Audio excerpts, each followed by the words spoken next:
तो आज की क्लास में हम क्लासिफिकेशन ऑफ इग्नियस रॉक करने वाले हैं, जिसमें हम जेनेटिक क्लासिफिकेशन और फील्ड क्लासिफिकेशन दो करने वाले हैं। जेनेटिक क्लासिफिकेशन फर्दर 3 भागों में बटा हुआ है, वॉल्केनिक रॉक्स, प्लूटोनिक रॉक और इंटरमीडिएट या हाइपरबेसल रॉक्स। वॉल्केनिक रॉक्स वो होती हैं जिनमें स्मॉल ग्रेन्स प्रेजेंट हो, और वॉल्केनिक रॉक्स में स्मॉल ग्रेन्स इसलिए प्रेजेंट होते हैं क्योंकि वो ऑन द सरफेस बनती है। जैसे कोई भी वॉल्केनिक एक्टिविटी हुई तो मैग्मा बीनीथ द सरफेस से ऑन द सरफेस आया तो वो बहुत जल्दी कूल होने लगा और जल्दी से ही क्रिस्टलाइज हो गया, तो उसमें ग्रेन डेवलप होने का टाइम ही नहीं मिला, इसलिए उसमें बहुत स्मॉल ग्रेन्स होते हैं जो कि हम आसानी से देख नहीं पाते और ना ही हम उन्हें आइडेंटिफाई कर पाते हैं। उसके बाद हमारे पास है plutonic rocks. Plutonic rocks great depth पे बनती है और उनमें लार्ज ग्रेन्स प्रेजेंट होते हैं, और हम यूजुअली आंखों से देख के भी पता कर सकते हैं कि ये फेल्सफार का ग्रेन है या ये क्वार्ट्ज का ग्रेन है।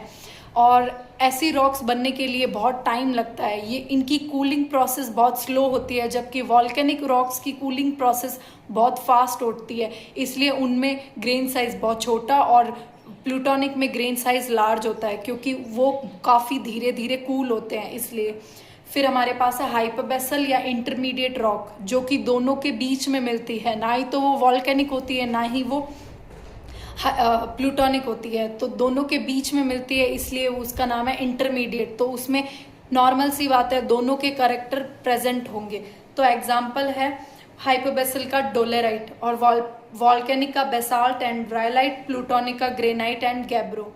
इसके बाद हमारे पास है फील्ड क्लासिफिकेशन, जो कि फर्दर 4 भागों में बटा है, फेनेरेटिक, ए फेनेरेटिक, वेसिकुलर एंड ग्लासी। फेनेरेटिक का मतलब है ऐसा रॉक सैंपल जिसमें हम ग्रेन इजीली आइडेंटिफाई कर पाएं या इजीली विजिबल हो, उसे फेनेरेटिक रॉक बोलेंगे।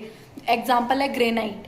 ए फेनेरेटिक, ऐसा रॉक सैंपल जिसे हम देख के हम उसके ग्रेन आइडेंटिफाई ही ना कर पाए, उसे हम बोलेंगे ए फेनेरेटिक, या जिसमें ग्रेन साइज बहुत छोटा हो उसे ए फेनेरेटिक बोलेंगे। एग्जाम्पल है रायोलाइट।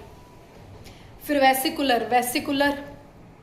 वेसिकुलर वो रॉक्स होती है जिनमें जो गैस एक्सकेप से बनती है, मतलब मैग्मा वॉल्केनिक एक्टिविटी से निकला है प्लस मैग्मा में बहुत सारी गैसेस प्रेजेंट है, तो वो मैग्मा में ट्रैप्ड गैसेस जब उस मैग्मा के थ्रू निकलेगी तो वो वेसिकल्स फॉर्म कर देगी, तो उस टाइप की रॉक्स को हम बोलते हैं वेसिकुलर रॉक्स। एग्जाम्पल है प्यूमिस।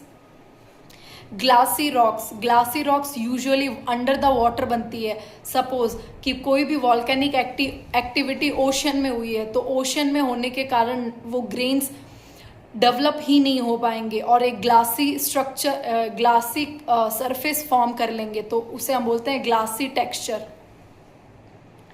जिसका एग्जाम्पल हमारे पास है ऑब्सीडियन।